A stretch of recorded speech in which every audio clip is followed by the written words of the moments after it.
So I received a whole bunch of pictures from various people, and I hope that they are all on Yeah. in the neighborhood, either online or there in Westchester, to comment on their slides. So I will be clicking through the slideshow, and you can say next, or I will gauge from your silence that it's time to move on, and I will be clicking through the slides. So first up is John Mercer, and Kathy will be next, Kathy Hunneke. Okay, this what I've done here is 50 slides, including a video of our trip to Veracruz, Mexico. To kind of this was a Westchester Bird Club trip, and so you'll get a feel for what you miss. So hit enter, and this was a video I took the very first day we were at the Hawk Watch, when we had, well, they had 250,000 hawks go by. And you can just see this is at the Jose Cardell Hawks site, and it's just as far as you could see.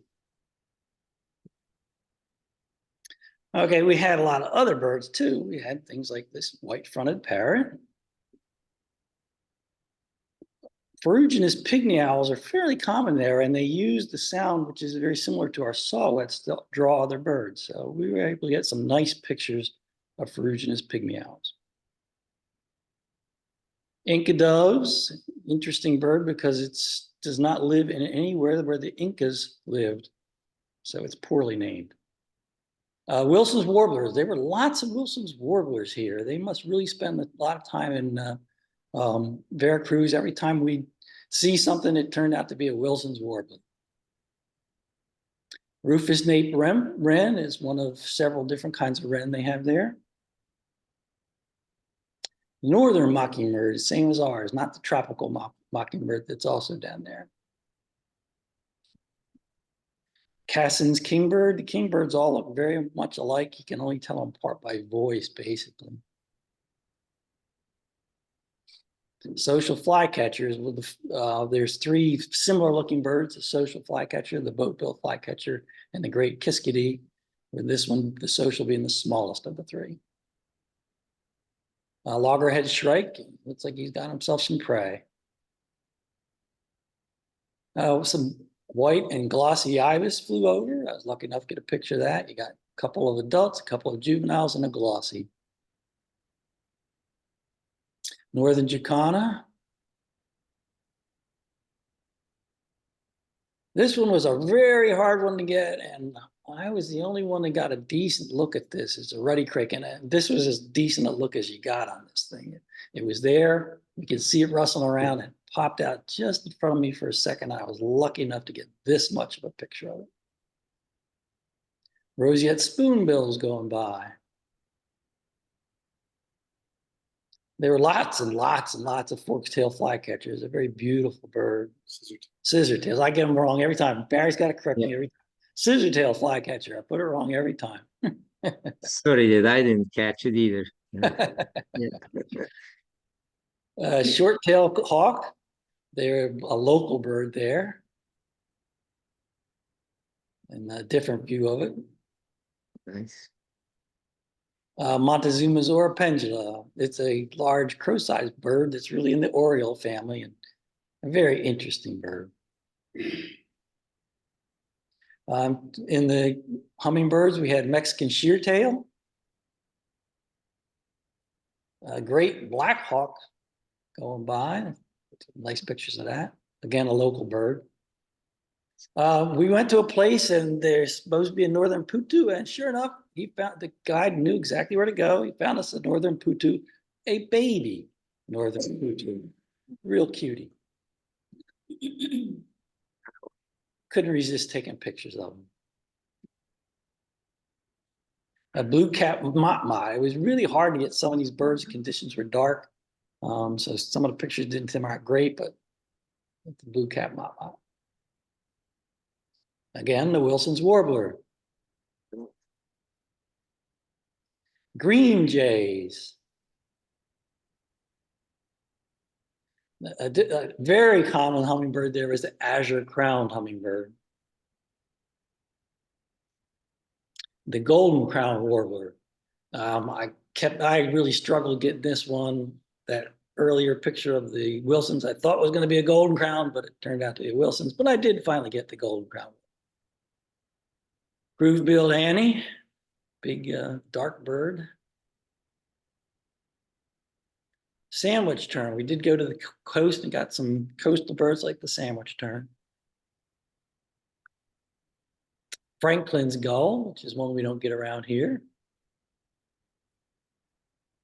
Great-tailed grackles, so getting a drink of water.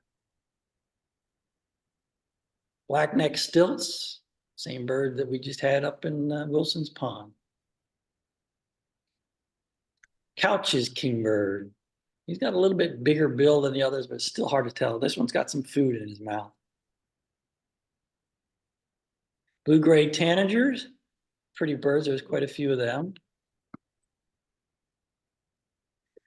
On a boat ride we took, there was this boat-billed heron, a really odd-looking bird that just sits there. It's a night bird, so it sits there all day long and hides in the brush there. There was also a yellow-crowned night heron on the boat ride. We stopped and got off the boats and we were able to find a collared plover. This guy was very hard to get a good picture of. He was very far away, but eventually I got it. Golden olive woodpeckers were common. The wood creepers were a lot harder to get. This is the ivory-billed wood creeper. There's several different wood creepers in Veracruz area, and this is one of the larger ones. The greater peewee, we don't have those here. They're more a southern bird. Now, this is the correctly named forktail, right? Yes. Hey, this is the correctly Yes. named forktail flycatcher. I should have known. This one doesn't have any pink underneath it. Ladderback woodpecker, they were around. We didn't get a lot of them, but we did get this one. A black-headed trogon. We had several trogons. This was the black-headed trogon.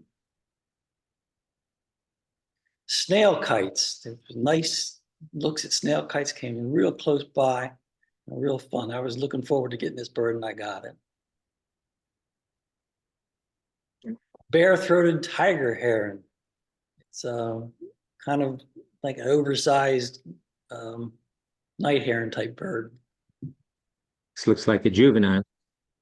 Yeah. Yep.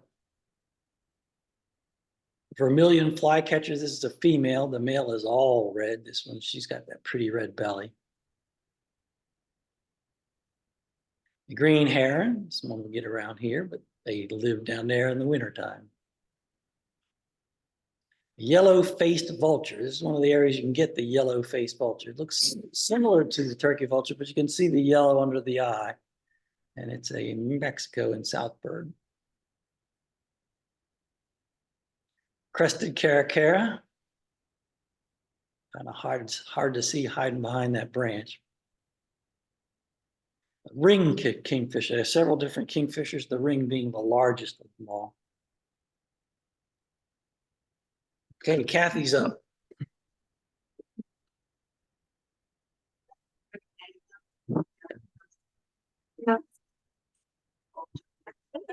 Let's go with this.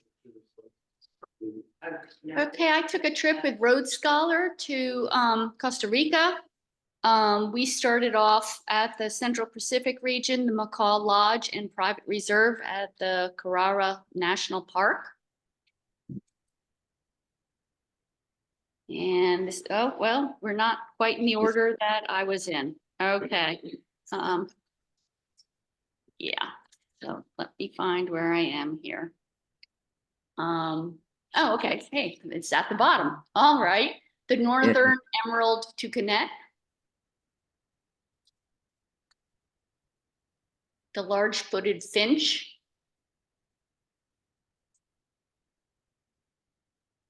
The double striped knee, thick knee.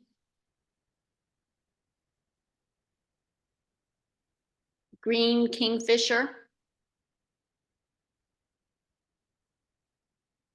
the blue-chested hummingbird, charming hummingbird, the clay-colored thrush, love the eye colors, the scarlet-rumped tanager, the male on the left and the female on the right, groove-billed Annie, These are in the cuckoo family. the striped-throated hermit,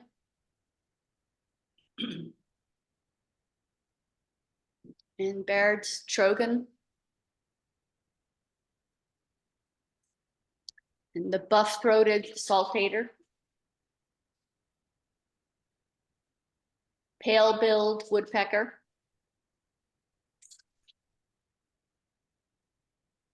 black and white owl,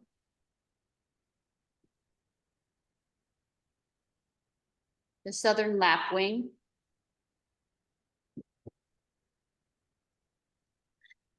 this is the yellow warbler, but it was subspecies, the mangroves well, it's the mangrove subspecies. And this bird it was so exciting for me to photograph this bird as we were out on the river and we could hear it singing, but the mangrove was very thick.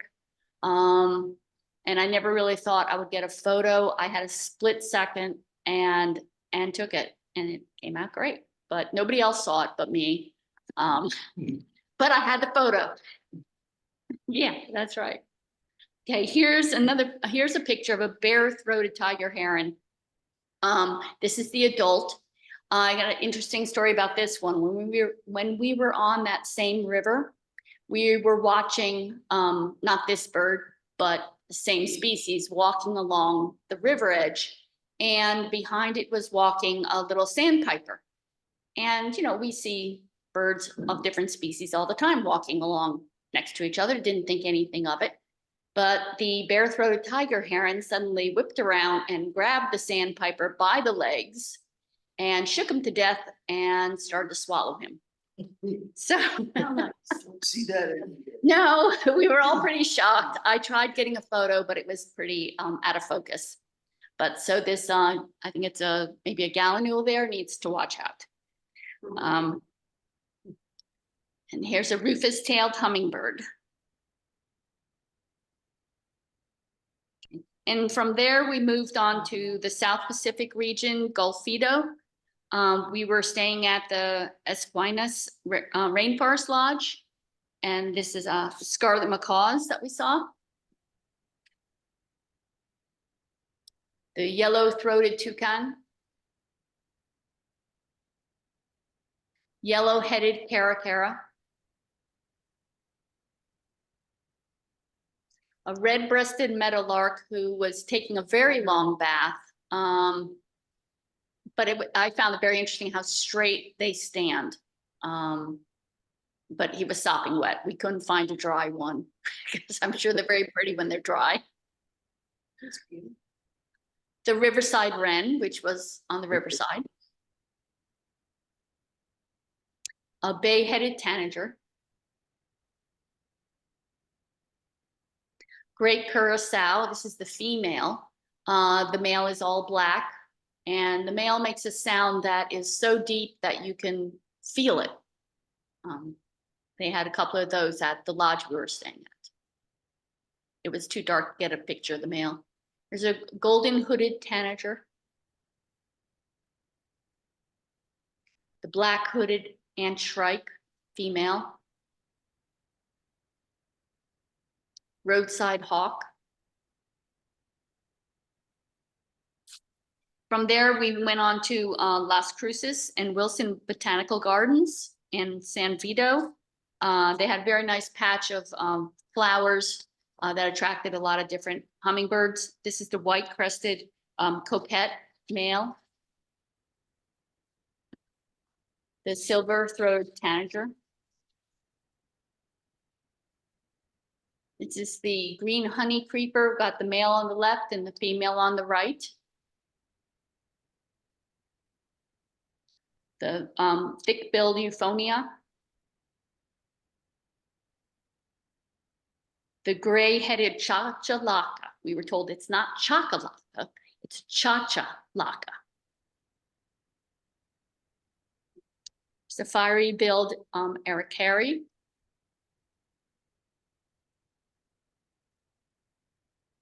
The white-crowned parrot.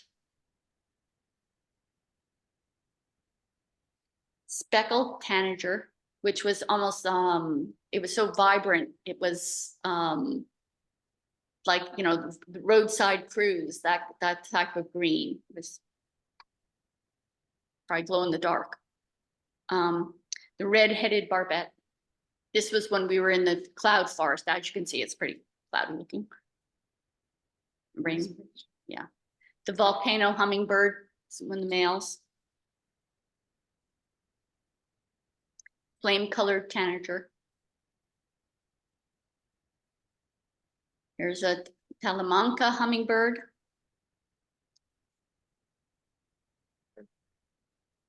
The white-throated mountain gem male on the left and the female on the right. I thought the female was gorgeous. The buff color was very beautiful. The purple-throated mountain gem female.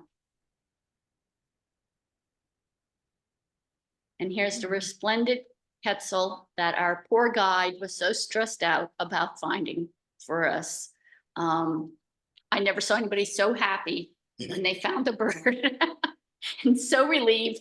He was actually looking at, I can't remember what type of bird. It was a different bird up in the tree when suddenly the quetzal flew in and sat within probably 15 feet of where he was standing. And he was around the corner from the rest of us, and he came tearing around the corner, yelling, hurry up, hurry up, hurry up. Gotta get some. And the bird stayed there quite a while. It's a striped-tailed hummingbird. And this was my favorite bird, I have to admit. This is a slaty flower piercer.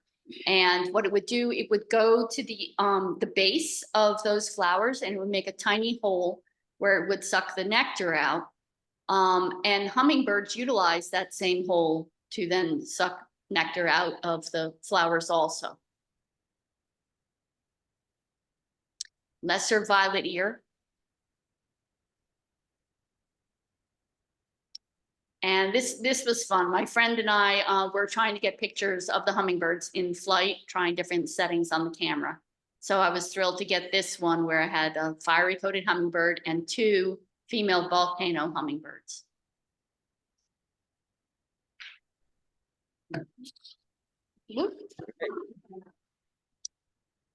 I thought that as a theme this year, I would rather than show just some of the recent birds, just a collection of hummingbirds that we have been able to see throughout our neotropical birding the last couple of years.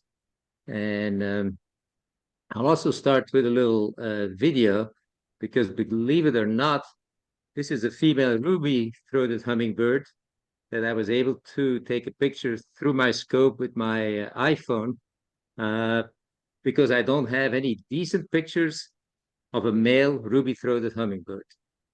There are about 350 hummingbirds in the world, and you'll see a bunch of them in the coming slides.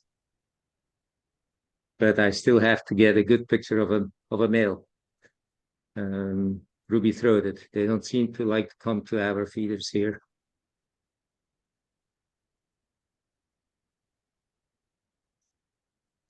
So first, I will show a bunch of hummingbirds that we've seen in the United States. The US has 18 hummingbirds, 16 hummingbirds. We only have 1 here on the East Coast, but on occasion there are some birds that get lost. And so this calliope hummingbird was seen a couple of years ago in Delaware, as well as this rufous hummingbird. It was on the same day that I got both of them late in the fall, I believe. This is in California, an Anas hummingbird, a male. And then on a trip in Texas, we saw a couple other ones, buff-bellied hummingbird. And in Arizona, a black-chinned hummingbird. All the US hummingbirds, they have pretty much the word hummingbird in their name. But as you heard from Kathy and see also, a lot of hummingbirds actually have different genus names. This is a broad-billed hummingbird in Arizona. And a Lucifer hummingbird, a male. A Costus hummingbird, also the male. And a Rivalis, still in Arizona. I never saw the male of the violet crowned hummingbird. This is the female, still quite pretty, with the blue on the head, the violet on the head, and the red bill. We only saw one of this species. They're quite rare to come into Arizona. White-eared hummingbird. And I never got any other shots than the white ear, pretty much. In Ecuador, Ecuador has a lot of hummingbirds, 132. And in the trip that we took last year, we saw that 45 of them. So here we go, an Andean emerald, and male and female look the same. This is the brown violet ear. And this is the buff-tailed coronet. You only see the green on the head depending on the light, just like with many hummingbirds. But I think male and female are actually the same. Here two more, Empress Brilliant and Chestnut-breasted coronets.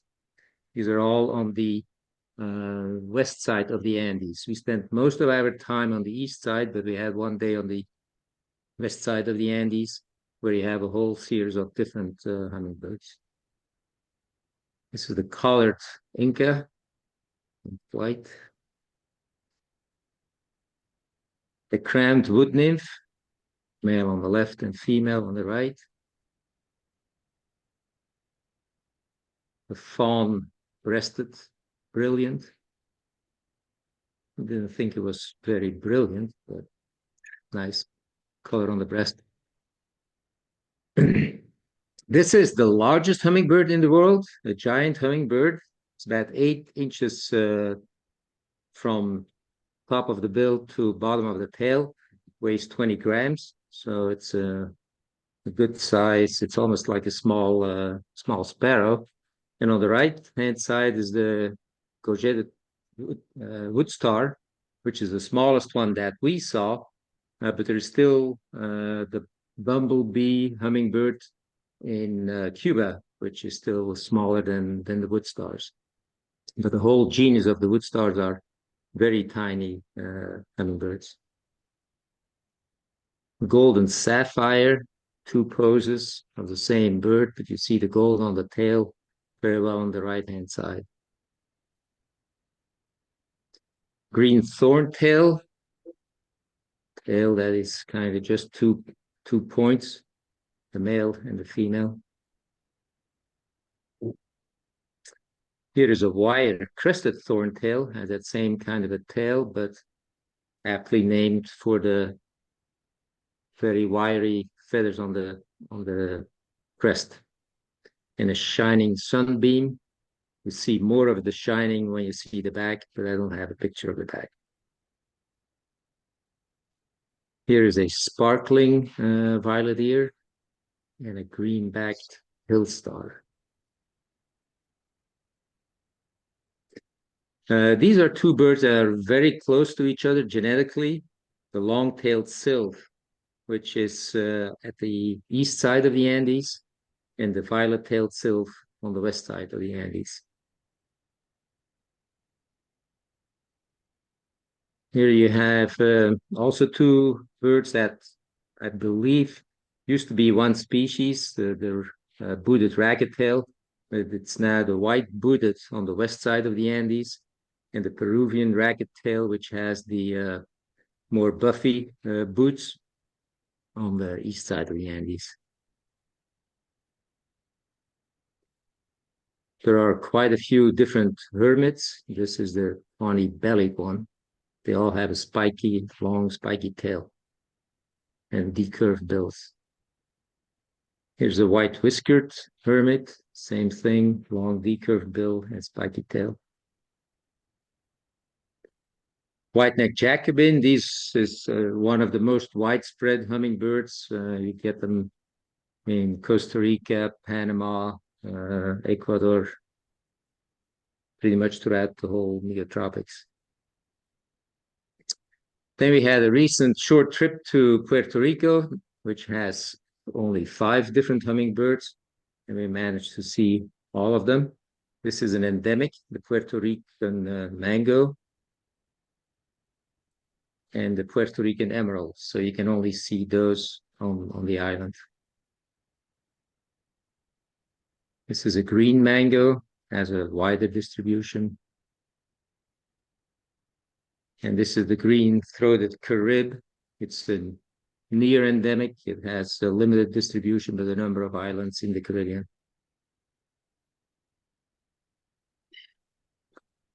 Then we also took we've taken 2 trips to Costa Rica, and of the 50 hummingbirds so far, we've seen 42. So we definitely need to go on another trip to find the remaining 8.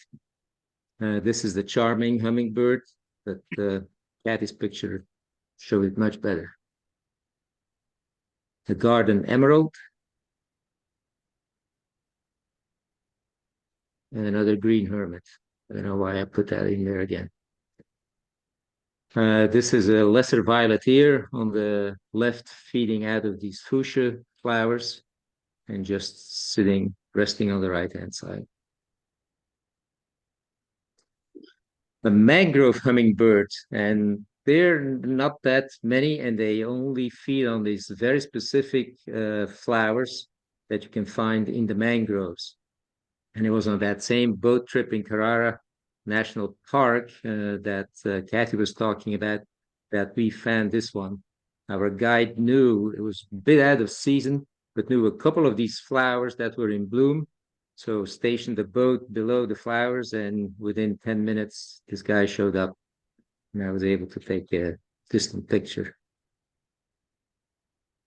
Scintillant hummingbird. This is a very high elevation hummingbird in Costa Rica. Beautiful gorget. This is a snow cap. You can see why it's named that. The male on the left, and the female has a snowy breast, I guess. Talamanca hummingbird, both male and female. Also a high elevation species, above 3,000 meters. And this is the violet, very violet, saber wing.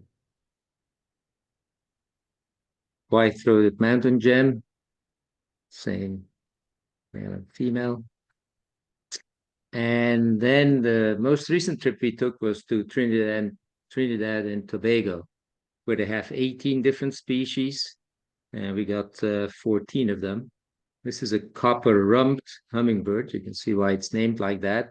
And just off the veranda where we were having our breakfast, there was one sitting in a small potted palm tree, sitting on that nest.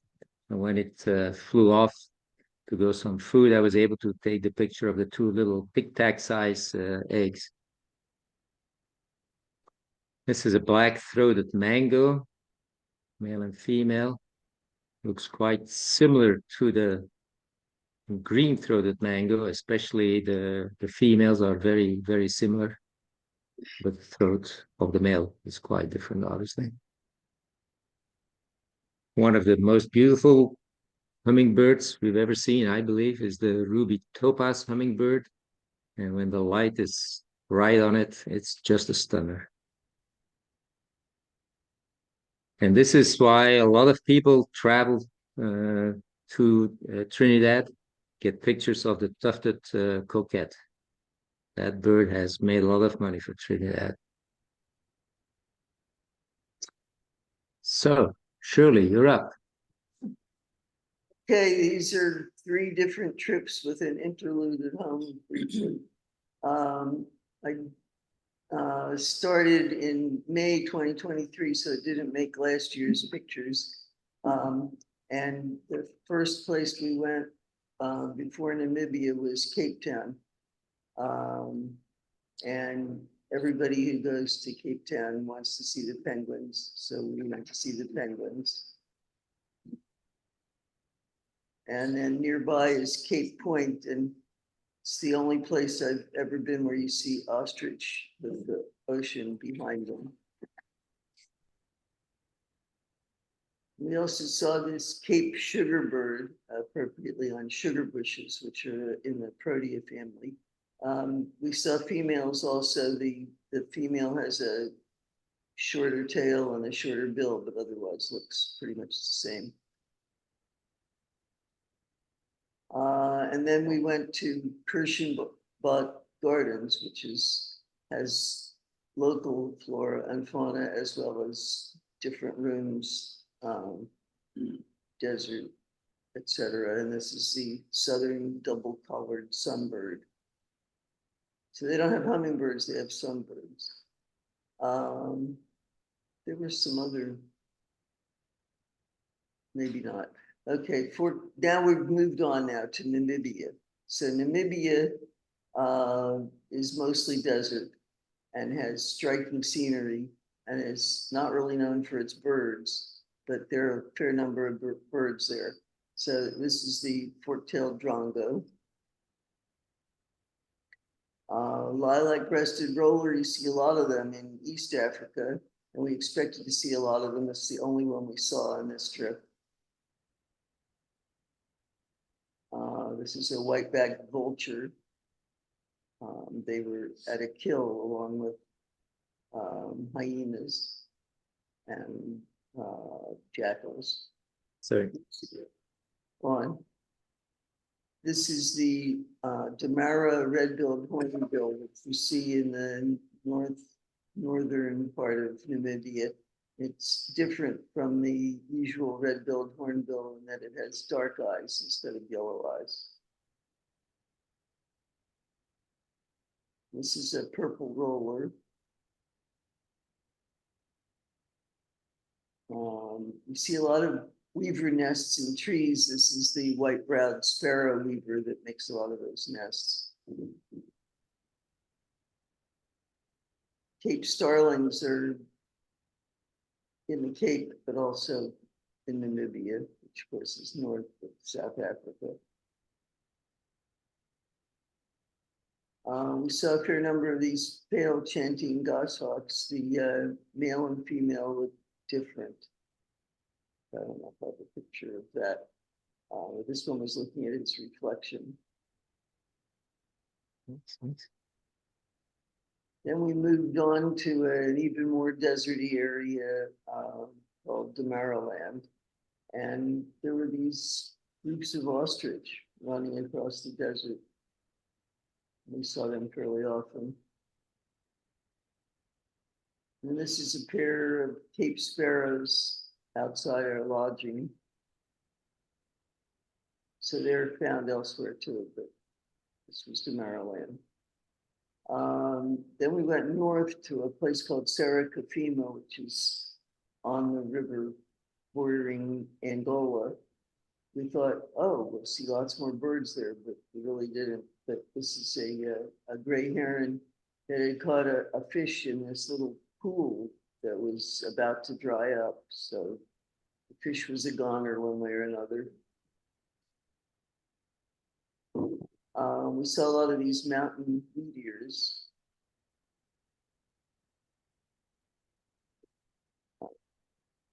We've now moved on to the Skeleton Coast, which is a little bit wetter, but still desert. The wet is mostly fog that comes in from the Atlantic Ocean.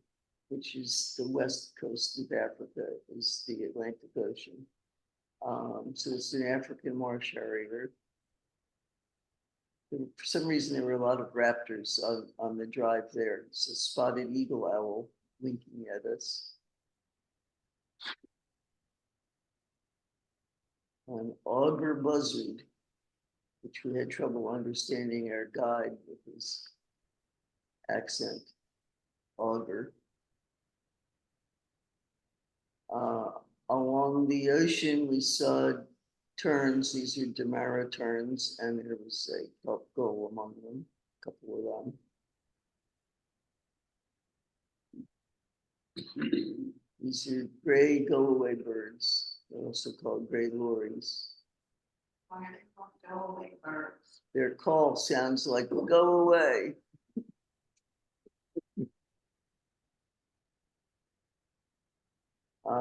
We've now moved further south to the dune area, and these are Ruppel's corehans.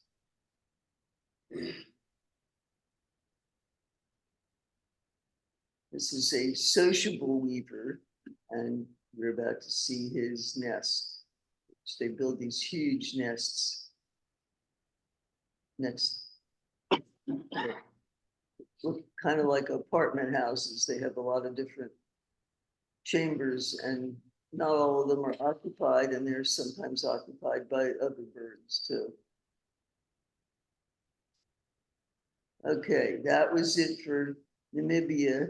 I ordinarily would not have gone to Namibia and Madagascar in the same year, but the Madagascar trip was postponed twice, 2 years in a row. So this is at our hotel in Antananarivo, which is the capital of Madagascar, where you fly in. And this is the the O is pronounced food. So this is a Madagascar red foodie, and he was after our food. A lot of the birds in Madagascar, a lot of the other animals too, but a lot of the birds are endemic to Madagascar. So you'll see the name Madagascar something. So this is the red foodie. This is a forest rock thrush. We did a lot of hiking through, I wouldn't call it jungles, more foresty. It's the Madagascar paradise flycatcher, and I saw the male, the female, and a baby. This is a bird we heard a lot, but saw in one of the parks we visited, the Madagascar cuckoo roller.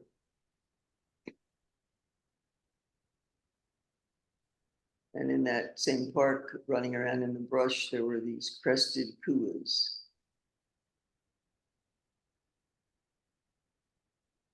And then this was right near our hotel, the olive bee eater, or the Madagascar bee eater. That's not drongo, it's drongo, Madagascar crested drongo.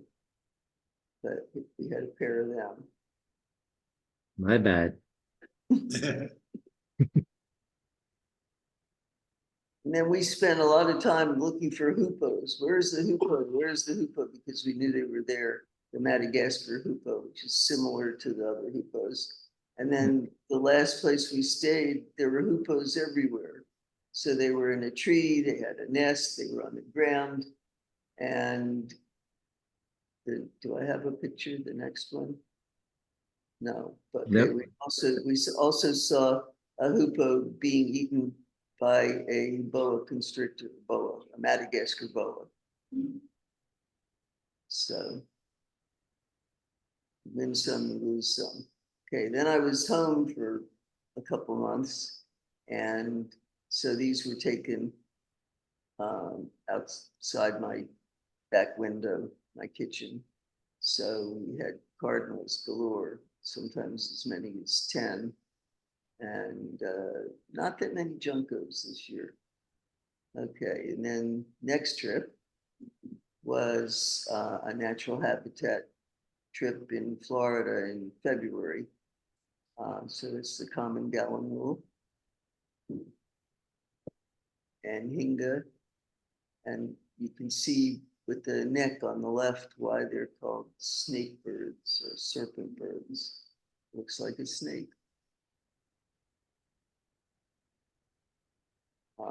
So the lumpkin flying past the hingas. And then also flying past was this sandhill crane, actually two of them.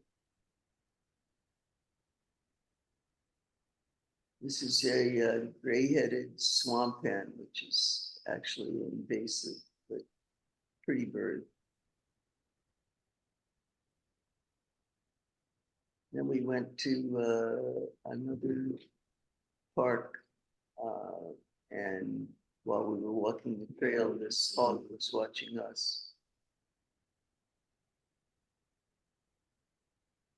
And then while we were watching an alligator, this little blue heron came by and started hunting and caught a frog. It's called a pig frog because it sounds like a pig. And then this was a bird that they said, oh, you might see them, and we didn't see them. And then when we came back to the visitor center, they were at their feeders, so painted bunting.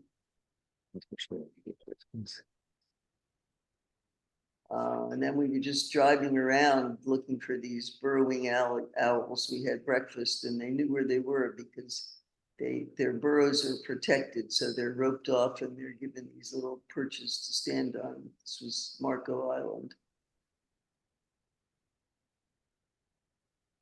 Then we went on a boat ride. Before we went on the ride, we were watching the pelicans. And this is the breeding plumage.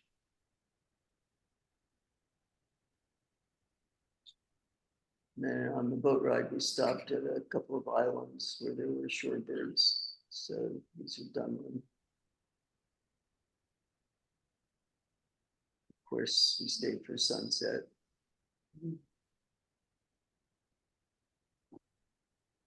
Moving on, this is one of the Everglades visitor centers, and these wood storks flew by and then one of them landed. And roseate spoonbills flew by. Then we went on an airboat ride through the Everglades. We saw this purple gallinule.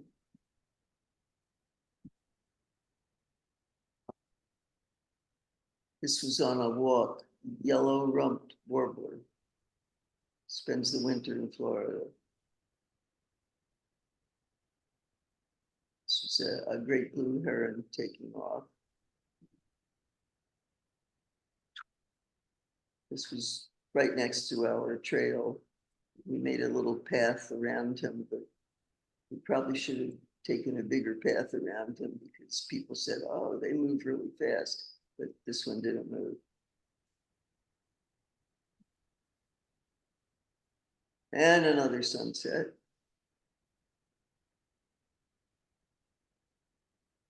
Then we took we were supposed to fly, but it was too windy, so they took us by boat. Very bumpy boat ride with a lot of seasick people. And we made it to Dry Tortugas, where the City Turns had just returned a few days before. But our guide managed to get us, the water calmed down, and our guide managed to get us on a flight back. So we didn't have to take the boat back. It's 2.5 hours by boat, about 45 minutes by plane. This was a bird flying over. And while we were having our picnic lunch, this ruddy turnstone kept walking around, probably wanted their lunch. And I think that's it. Yep, wait, hold on. Did I not insert John's? Uh-oh. I did get 7 pictures from John Worth, and somehow They don't seem to be in this presentation, John. My apologies. You should also have John McNamara's too. And Barrett's. Ah, wait. This is, oh, hold on. No, we're not, I guess I just copy pasted. This slide shouldn't have been there. Here we go. First we go to John McNamara. No, Now they're still coming. I was suddenly surprised. I know, we're good. We're good. John McNamara, you're up. Thank you, Luke. This is a golden wing heliconia. It was in the outside the office at the Canopy Tower in Panama. And we were just waiting for things to get organized. Started taking pictures and got this guy in flight. It was just a really pretty butterfly. Next. On the top of the Canopy Tower, they had a rope to run out a banana, and in comes these Jeffrey's tamarinds, and the one upper right hand corner is a mother with a baby. It was kind of hard to shoot because it was early morning and it was against the light, but you know, they were really interesting kind of critters, very small monkey type things. Okay. Two-toed sloth, and this one here was along this national park trail, and it was a high school group going along that we passed as we're going along, and apparently most of the kids had never seen a sloth before. So they got to see it and we got to point it out to them. It was, nice, it was a very nice close view. This one was moving around fairly good, but you can see the two toes on the hands and the feet. This is a three-toed sloth, and this one here they're normally very slow moving, even for sloths, but this one here was hurrying along. I saw it and I called it out to the guide. He said, "Oh, it's okay." And I said, "Well, he's moving fast." And he said, "What?" He's moving fast. He's a sloth. But he said, we decided he was the Usain Bolt of sloths. But on the bottom side of this thing, there's these little bugs, and those are moths that only live on the sloths. It lives on the algae. It grows on the sloth's fur. And I think there's several different species of these moths, but I don't really know much about it, except that they do grow only on these moths, on these sloths. Okay, close to the Canopy Tower area, down the hill, there was a pair of these black and white owls. We were able to get pretty close, but the dense forest made it so it was very difficult to get a decent shot. I got this the best I could do, but I was pretty happy. We were all pretty happy to get these guys so well. This is at the Radisson in Panama City. This is a yellow-headed caracara being chased by a tropical kingbird. I heard a commotion, turned around, snapped a couple of shots. I was disappointed that that was not a social flycatcher, because I wanted to make a joke about it being antisocial. But anyways, it's a tropical kingbird. And here's a crested caracara with two lizards. I'm not sure if it was kind of both at the same time, one after the other, or what. But it looks like he's carrying food back to a nest, I guess. But we saw a number of crested caracaras. This is the best I could do out of that cluster. We were driving back to the lodge and we stopped at the edge of this football soccer game. And there's this bat falcon up above. Down below, there's a game going on, but the bat falcon was totally oblivious to all that. And the players were totally oblivious to the falcon. And we just sat there and watched both. From the Canopy Tower itself, at the top, everyone was taking a siesta. I went up and just see what I could see. Along comes a king vulture up fairly close, and he's got a very, very full crop. And I had seen them in Costa Rica on a previous trip, but just perched. And so it was nice to see one flying, but that big crop was kind of disconcerting to me. Barred Antshrike, and this one was like on the grounds for the Radisson. It is right adjacent to the Panama Canal. And it was just sitting there, and it's the only really good one I got of the whole trip. But a barred antshrike, I'd seen them in a number of other places, but they're just really interesting looking little birds. And this is a fasciated antshrike, and we only saw a couple of those. And this is more interior bird, at least the ones that we saw. So just a nice little comparison contrast. Again, siesta time, everybody's sleeping, and I was out at the edge of this creek at the Canopy Lodge, which was away from the canal. This is a gray cowl wood rail, and Luke had to correct me because I was calling it a gray-necked wood rail, which it had previously been called, but now it's been renamed the gray cowl wood rail. And just a weird little thing. They made really weird noises, and they were like, we could hear them all over the place, but only saw a few. And I'm the only one who got a really good look at them. This is a smooth-billed Annie in flight right near the what do you call it? Where the ammo dump ponds, which we were hanging out at, and so these guys go flying by, and the whole family of them. This is the one I caught best in flight. But it is in the cuckoo family, as is mentioned before. And here's a squirrel cuckoo, which is quite a large cuckoo. It reminded me of yellow-billed cuckoo a bit, but it's like twice as big, but it's quite large, very long tail. And this is from the top of the canopy tower, an early morning shot. So it's really nice to be able to get this one. This one we had to work really hard for. It's a golden collared manakin. We could hear him hopping and popping and making all kinds of racket.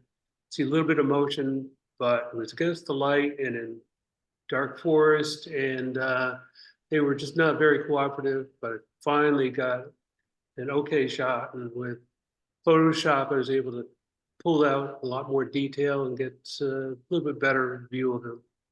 But it was a really nice bird to get. We saw him a couple places, but never very well.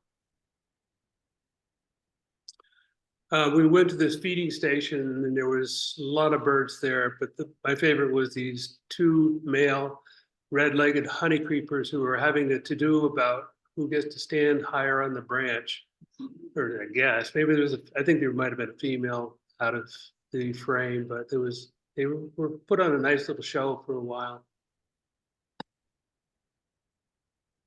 Blue-gray tanager. We saw them in a number of spots. It seemed to be the more built up the area, the more likely we were to get blue-gray tanagers. This is on the grounds for the Radisson. And at the edge of the canal, there was this crimson-backed tanager, male on the left, and he's carrying a bug. I think it looked like a crane fly. And on the right, it's a fledgling. And in the uplands, we had bay-headed tanager at this one area. It produced a lot of birds in this one little spot. And another bird we had from that spot was this rufous winged tanager, and blurred out on the upper right there is a bay-headed tanager for comparison contrast. And then we had emerald tanager in that same cluster. I guess it's a mixed feeding flock. And a golden hooded tanager. We saw these in a number of spots. I kind of lost track about which one this was, but it was hard to get a good shot to get that golden look. Most of them seem to be darker and in shaded areas. Hepatic tanager.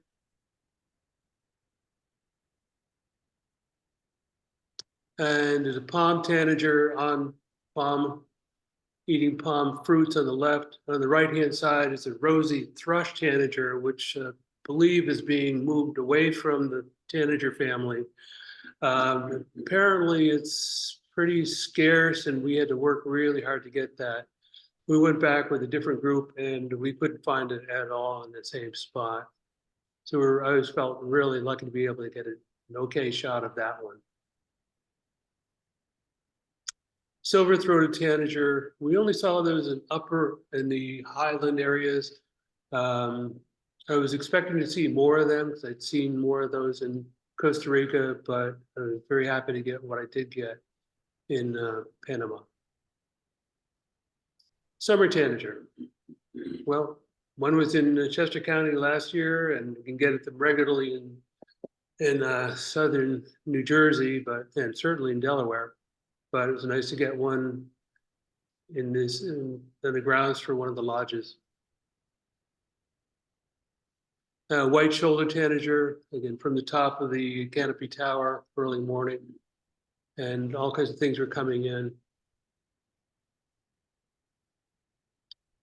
Thick-billed euphonia, it was the most common euphonia we did see, and certainly the one I found easiest to get a photo of. This is on the grounds for the Radisson in Panama City, at the edge of Panama City.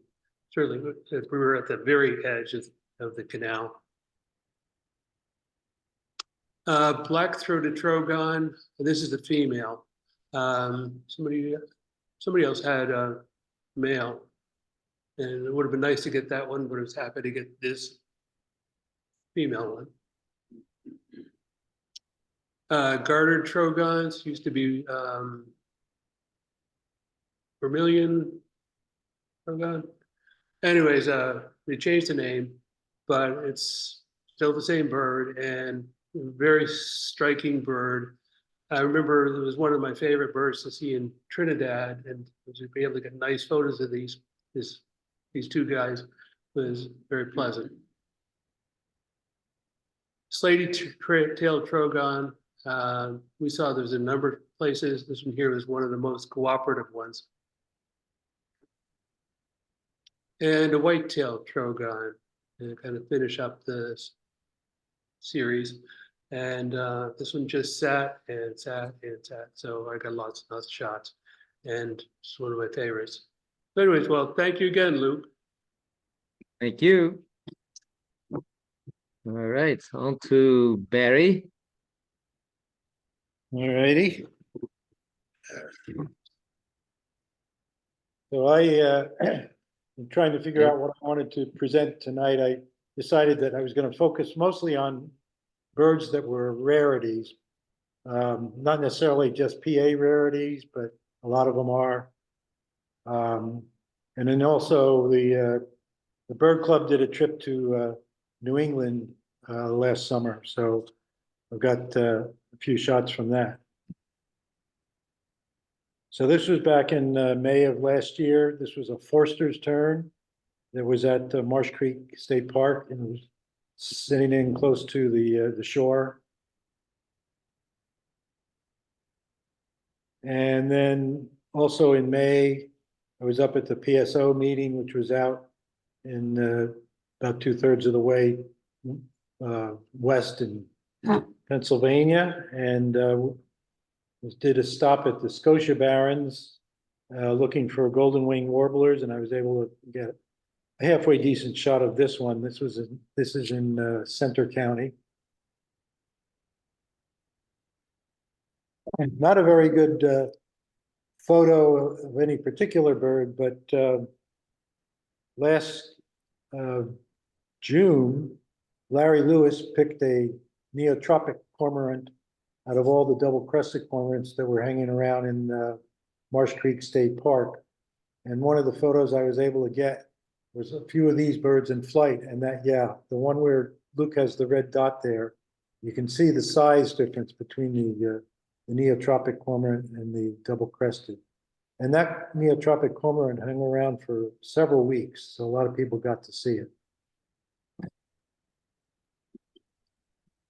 Then there was an incursion of limpkins well north of the southeast of the US and into quite a number of different states. And one of them showed up in the Middle Creek and over in Lancaster County, and I was able to get this shot. Now, we had the club trip up to Vermont and Maine.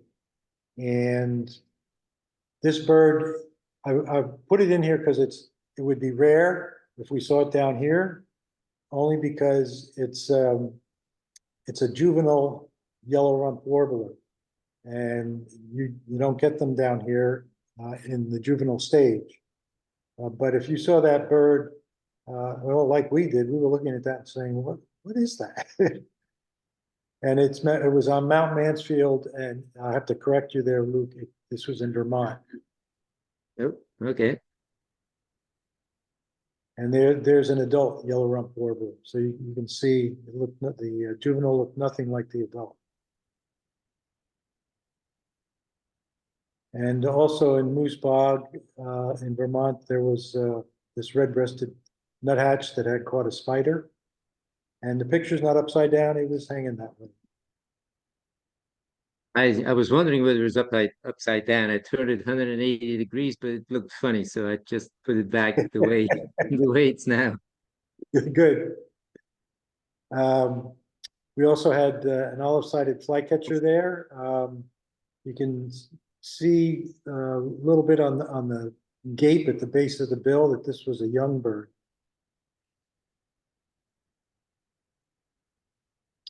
It was a palm warbler, also at Moose Bog. And a blackback woodpecker.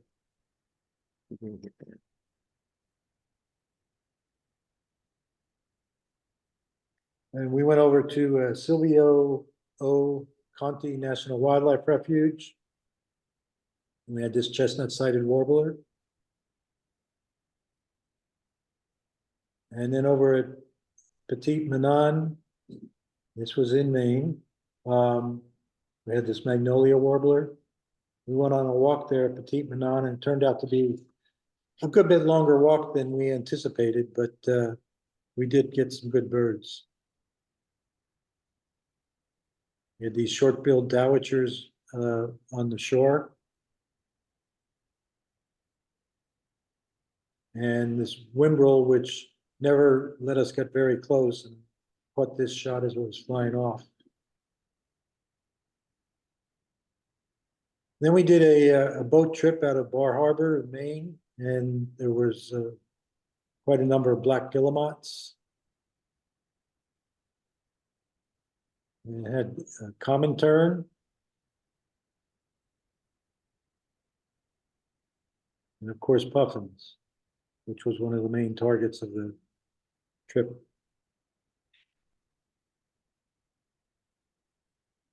Then, let's see, what date was this? Was September of last year. A small pond out in Franklin County, a couple of flamingos showed up. And the one in the back with the wings spread is an adult. The one in the foreground is a younger bird. And this story has a sad ending. The birds were there for several days.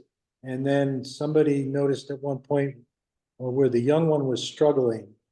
And they determined that a snapping turtle had hold of one of its legs. And somebody waded in and managed to rescue the young bird. And they got it to a rehab center. And I think it was there for a week or two, and it was doing pretty well. But flamingos are very social birds, and they wanted to make sure that the bird would adjust properly if it was released. So they were going to bring it to a zoo. I forget which zoo it was. So it could socialize with the flamingos there before they released it.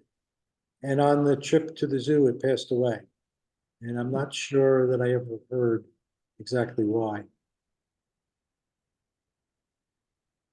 But every quarter, the journal of the PSO, called Pennsylvania Birds, asks for submissions of photos, and I usually submit a few, and they have a photo display in the magazine each quarter. But that picture I just showed you made the cover of the journal on the current issue. Very nice. Not a real rare bird, but rare enough in Chester County that it usually gets an alert. Little blue heron, this is an immature. And if you look real closely at the very, very tip of the wings, you can see there's a dark area there. It's something that is to look for when you have an immature little blue. You see this white heron and you're not sure if it's a snowy or not. You look for the dark edge right at the tip of the wings. It's easier to see when they open their wings, but that'll help show that it's a little blue. And then towards the end of September, we had some wet weather. There was some flooded fields up, visible right from the West Nantmeal Township building, parking lot, and the park that's right there. And I think it was Jeff Kenny found a Hudsonian godwit up there, and it was there for maybe a couple of days. And that's pretty unusual for Chester County. And we get marsh wrens pretty regularly down at Cheslin, but not very often up at Marsh Creek. But I found this fellow up at the very north end of Marsh Creek. Again in September. Then in early October, out in Northumberland County, there was an immature Swainson's hawk that was hanging around for, I think it was a good week and a half or so. I don't know, Luke, do you remember how long that was? Yeah, I around? guess about 10 days, I guess, yeah. Yeah, and it was very cooperative.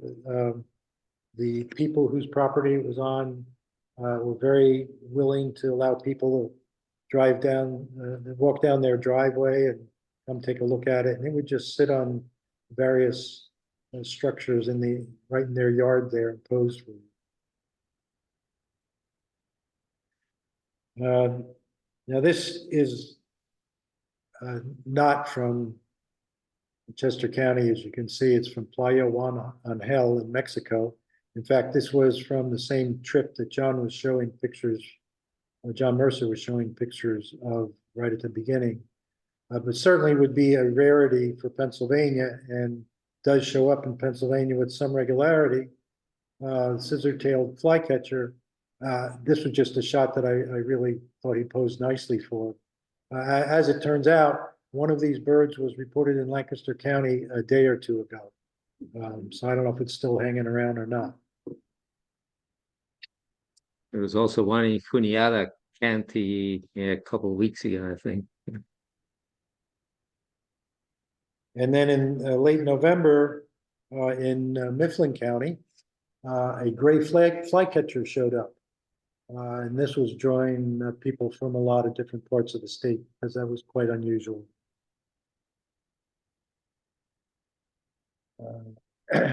Not quite so rare, but still got to work to find it, is a cackling goose. And this was down in the Exton Park area.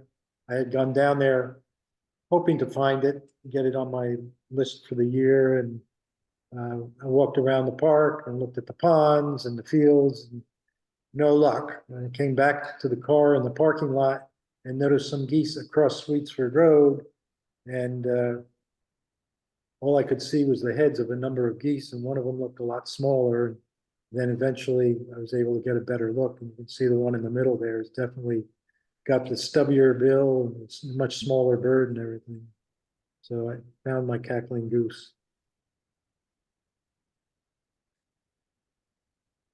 And in early December, there was this unbelievable report of a red-flanked bluetail out in Whiting, New Jersey. This is a European species that I think very occasionally shows up in Newfoundland, but I don't think one had ever shown up in the eastern US. And well, there it was. And it was not very easy to see. It was not very cooperative when I was there, but you can see it almost looks like a bluebird. And it hung around for, I think, the whole winter.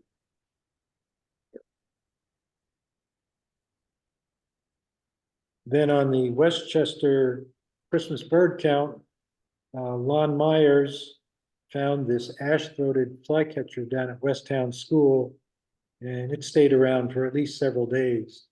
And I was able to get a couple of nice shots of it.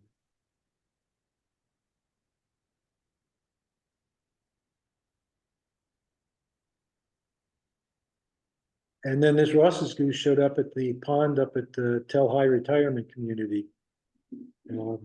in January of this year. And it was very easy to see. It was easy to find because it wasn't in with a flock of snow geese. And it stuck out like a sore thumb from the Canada geese.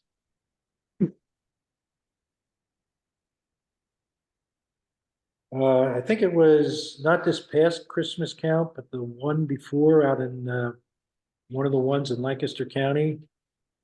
Somebody found a Say's Phoebe at the Susquehanna Water Treatment Plant. And it stayed around all winter.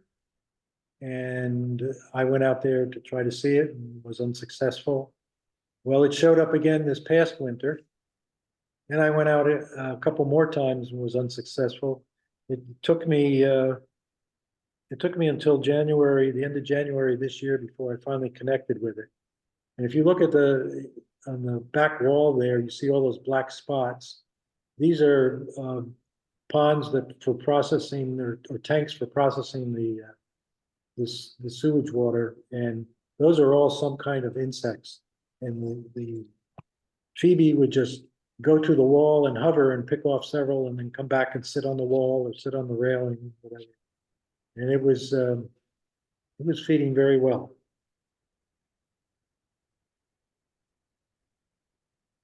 In February of this year, a Eurasian widgeon was found at Marsh Creek.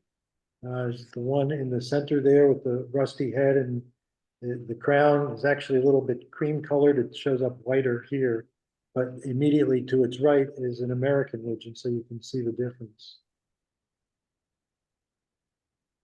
And then here's a shot of the Eurasian widgeon in flight.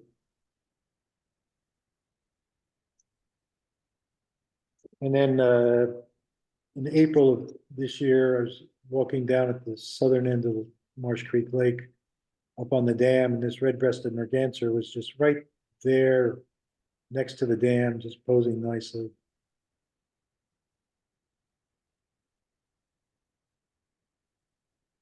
In May, I was out at the Hibernia Park and was doing just some spring birding, but also looking for any signs of breeding for the Pennsylvania Bird Atlas, and came across a pair of great crested flycatchers making a lot of noise. And this one bird came down to the ground and started collecting nesting material. And I was able to see it do that multiple times and go up to a broken off sycamore branch and disappear into an area that I couldn't see, but I'm sure it was building a nest in there. And then I can't resist going back to the Beaver Dam Road red-headed woodpeckers and checking them out regularly. And this one bird posed very nicely. This was in May, and last time I was there, may have been when I took this shot. I had 3 adults in that area, and one of them was going in and out of a hole that I had not seen them using before. So I'm presuming they're still nesting in that area. And I believe that's it. That's your last slide. Thank you, Barry. And now we go to John Worth. Is he online, I guess? I am. Here you are. Okay, John, do you want to, I don't know, whether you want to give an introduction first or something? Well, I unfortunately am new to this, so I didn't really have a theme to my photos that I sent. I just sent some of my favorites. I think the first one, it looks like it's a crested caracara. So we had taken a trip in April out to Texas, mostly for eclipse viewing, but we can't go to Texas and not look at birds. So yeah, crested caracara. There might be one picture of it in flight as well. I don't remember what I sent. Oh, this is actually from Warwick Park in Chester County, male eastern bluebird. We saw him Valley Forge Audubon walk earlier this spring, I think in February. Back to Texas. This is a golden cheeked warbler that we were fortunate enough to see. Certainly one of our target species. John Mercer was there also. This is Lost Maples State Natural Area. And we had not really planned to meet John there, but it worked out. And so we got to spend a day with John and his brother and some other folks. And we got our golden cheeked warbler, which is very exciting. This is a loggerhead shrike. We found this in Quintana County Park, or near Quintana County Park in Texas, with its prey. And if you look closely, I mean, we kind of speculated as to what the prey might be. I think it might be yellow-throated warbler. It is, of course, not all together there, but it seemed perfectly appropriate for a loggerhead shrike to be perching on razor wire. And how perfect is that? With feathers flying about. Yes. He was or she was having breakfast. Red-shouldered hawk. This is actually in our yard. They've been nesting in our yard here in Chester County for a few years, and this one we just happened to be coming back, surprisingly enough, from a birding outing, and here was a red-shouldered hawk perched in an oak tree in very early spring. Ruddy duck. This is from a trip also with John Mercer that we took. Oh, gosh, back to Bombay, Bombay Hook, a vermilion flycatcher. I'm bouncing back and forth between eastern United States and Texas. This vermilion flycatcher was perched right above our campsite when we were in Texas. We saw the female before from Kathy, I think, or somebody else. Here's the male. Okay, I think that's it. I think so. Thank you. Thank you, John. So I see now it's 10 minutes after 9. We have seen about 330 slides, but if you guys are up for another 40 or so, then John Mercer has another selection of birds seen on Westchester Bird Club field trips. All right, we'll just rip through these real quickly then. Luke, All right. I'm just gonna say what it is and where it is. The whole idea here is to try and convince you folks to come out on our field trips and see some of these marvelous birds. Here's a Stroudsburg red-winged blackbird. And then the female red-winged blackbird. Oops. And then the red-shouldered hawk at Stroud's Preserve. Well, we also had barred owl. Cool. And White Clay Creek, we had the great blue herons, 2 of them there. And Cheslin, we had a blue-winged warbler.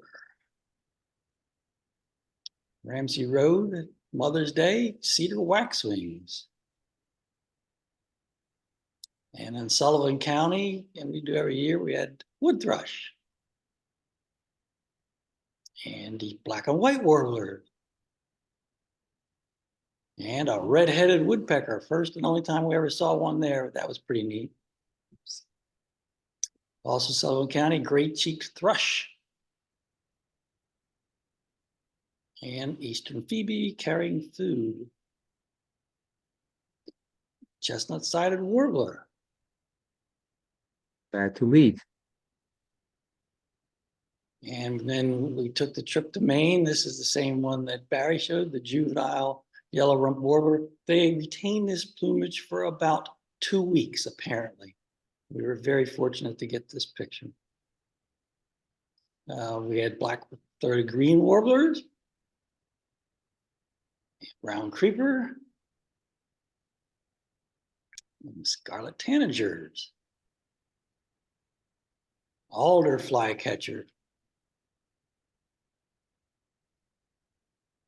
And the black-throated blue warbler carrying food.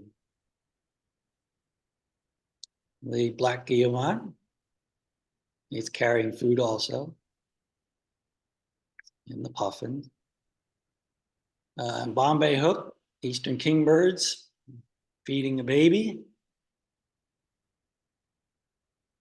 And Barnegat and Brig in December, purple sandpiper up close. Snow goose going by. White-winged scoter in Barnegat, in Brigantine, which was very interesting. We didn't expect that there.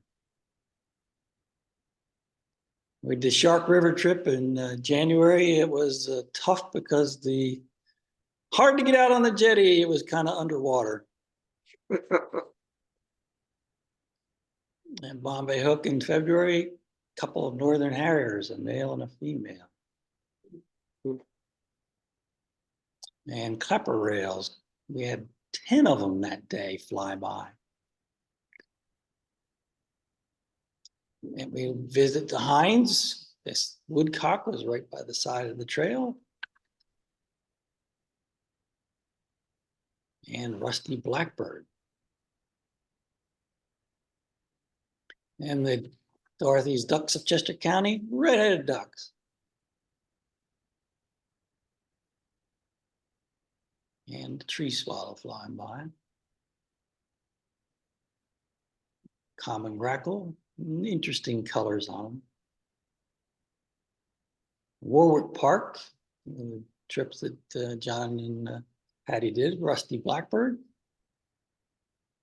A yellow rump warbler. It's supposed to be.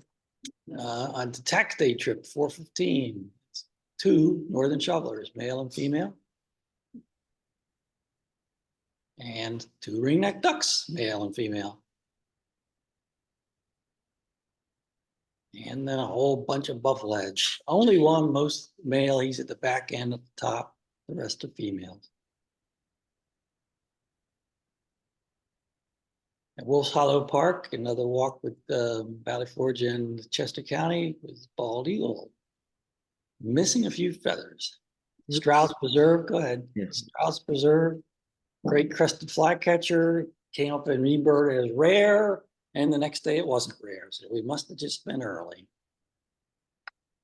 We did find a baby great horned owl though on that trip. And a couple of Cooper's hawks duking it out up overhead. Oops. And then we got a blue-gray gnatcatcher nice and close. And warbling vireo with its very faint eye pattern. And we did the Michael Huber Prairie Warbler Preserve and got prairie warblers. And great looks at a hooded warbler. And prothonotary warbler. This was a very good trip for those difficult to get birds. So next year, if we do it again, come out with us. In Cheslin, we had a blue-gray gnatcatcher on the nest. And yellow warbler. And that's it for the show for the year. So thank you all very much for submitting your photos, beautiful shots, and submitting them with some good time for me. So I had